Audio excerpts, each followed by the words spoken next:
नमस्कार। Learn with us में आपका स्वागत है। आज है 24 फरवरी 2024। देखते हैं आज की करंट अफेयर तथा इससे बनने वाले महत्वपूर्ण प्रश्न। प्रत्येक प्रश्न के बारे में इम्पोर्टेंट फैक्ट भी जानेंगे, तो वीडियो को अंत तक देखें। वीडियो पसंद आए तो लाइक शेयर करें। चैनल पर नए हैं तो चैनल को सब्सक्राइब करें। देखते हैं आज का पहला प्रश्न। विश्व शांति और समझ दिवस कब मनाया जाता है? तो इसका सही जवाब है ऑप्शन ए 23 फरवरी। प्रतिवर्ष 23 फरवरी को विश्व में शांति लाने के लिए तथा लोगों में समझ को विकसित करने के लिए विश्व शांति और समझ दिवस मनाया जाता है। बात करें 22 फरवरी की, तो 22 फरवरी को विश्व चिंतन दिवस मनाया जाता है तथा 21 फरवरी को अंतर्राष्ट्रीय मातृभाषा दिवस मनाया जाता है तथा 20 फरवरी को विश्व सामाजिक न्याय दिवस मनाया जाता है। अगला प्रश्न। हाल ही में 26 फरवरी से global textile expo Bharat tax 2024 कहाँ शुरू किया जाएगा?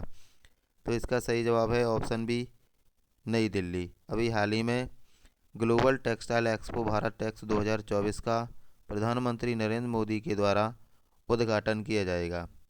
अभी हाल ही में कपड़ा मंत्रालय की सचिव रचना शाह के द्वारा बताया गया कि यह 4 दिवसीय भारत टैक्स 2024 है।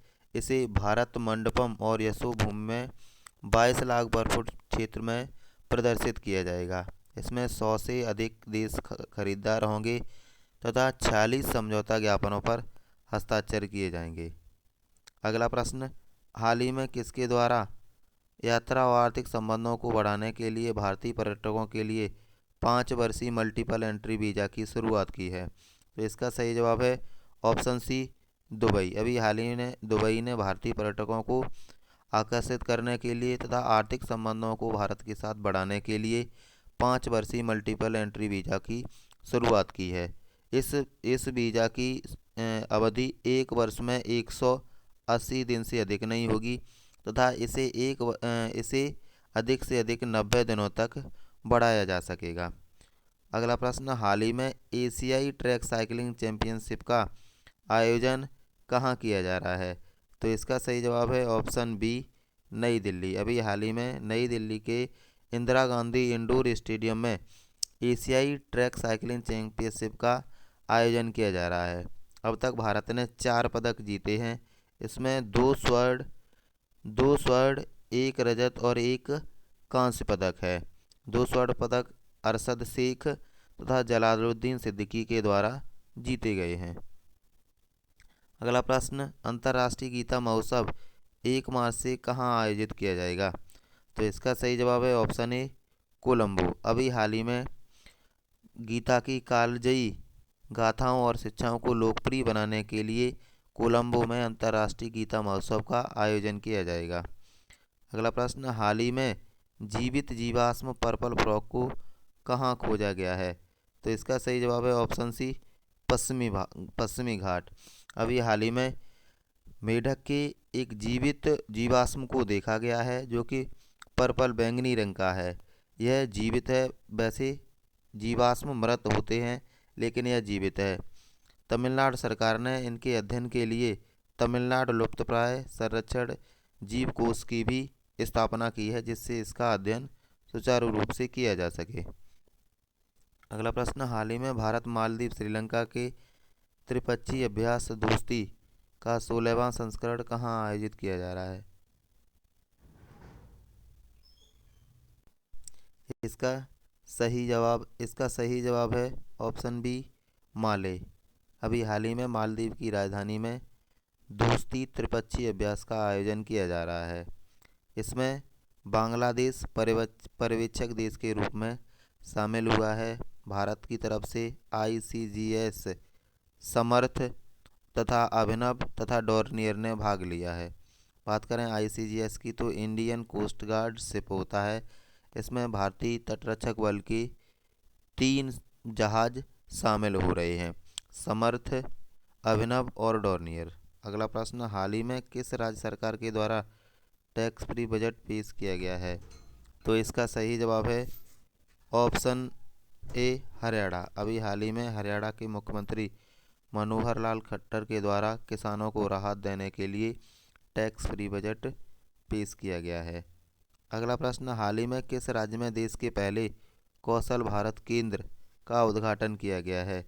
तो इसका सही जवाब है ऑप्शन बी, उड़ीसा। अभी हाल ही में उड़ीसा के मुख्यमंत्री के द्वारा भारत में युवकों में कौशल को बढ़ावा देने के लिए कौशल भारत केंद्र का उद्घाटन किया गया है। अगला प्रश्न, हाल ही में केंद्र सरकार ने अम्ब्रेला योजना के लिए कितने रुपए की मंजूरी दी है? तो इसका सही जवाब है ऑप्शन बी, 1180 करोड़ रुपए। बात करें अम्ब्रेला योजना की, तो अम्ब्रेला योजना महिलाओं की संरक्षण के लिए तथा उन्हें विकसित करने के लिए आयोजित की गई है। इस योजना में नवजात शिशुओं के तथा कन्या भ्रूण की हत्या को कम करने के लिए इसे शुरू किया गया था। यह इस अवधि के लिए 2021-22 से 2026 की अवधि तक 1180 करोड़ रुपए आवंटित किए गए हैं। अगला प्रश्न, हाल ही में अंतर्राष्ट्रीय सौर संगठन में शामिल होने वाला माल्टा कौन सा देश बन गया है? तो इसका सही जवाब है ऑप्शन ए, 119वां देश। अब तक इसमें 118 देश थे, लेकिन माल्टा यूरोपीय देश है जो कि अंतर्राष्ट्रीय सौर संगठन में शामिल होने वाला 119वां देश है। बात करें माल्टा की, तो वैलेटा इसकी राजधानी है जो कि यूरोप की सबसे छोटी राजधानी है। बात करें अंतर्राष्ट्रीय सौर संगठन की, तो इसका हेड ऑफिस गुरुग्राम में है। इसकी स्थापना 2016 में प्रधानमंत्री नरेंद्र मोदी तथा फ्रांस के तत्कालीन राष्ट्रपति फ्रांसवा होलांद के द्वारा इसकी आधारशिला रखी गई थी। अगला प्रश्न, हाल ही में किस कंपनी को building India 2047 technology for better tomorrow में इनोवेटिव टेक्नोलॉजी डेवलपमेंट अवार्ड से सम्मानित किया गया है? तो इसका सही जवाब है ऑप्शन बी, REC लिमिटेड। अगला प्रश्न, भारत 2030 तक गैर जीवाश्म ईंधन का उपयोग करके विद्युत उत्पादन क्षमता कितने प्रतिशत प्राप्त करने का लक्ष्य रखा है? तो इसका सही जवाब है ऑप्शन बी, 50%। अगला प्रश्न, हाल ही में India climate and development partners meet कहाँ आयोजित किया जा रहा है? तो इसका सही जवाब है ऑप्शन ए, पणजी। अभी हाल ही में गोवा की राजधानी पणजी में India climate and developers partners meet का आयोजन किया जा रहा है। देखते हैं अगला प्रश्न, जो कि आज का अभ्यास प्रश्न है। हाल ही में किस देश ने 2025 तक ड्रीम ऑफ डेजर्ट ट्रेन सेवा शुरू करने की घोषणा की है? ऑप्शन आपके दिए हुए हैं। इसका जवाब आप कमेंट बॉक्स में लिखेंगे। वीडियो पसंद आई हो तो लाइक शेयर करें और चैनल पर नए हैं तो चैनल को सब्सक्राइब करें। आज की वीडियो में इतना ही।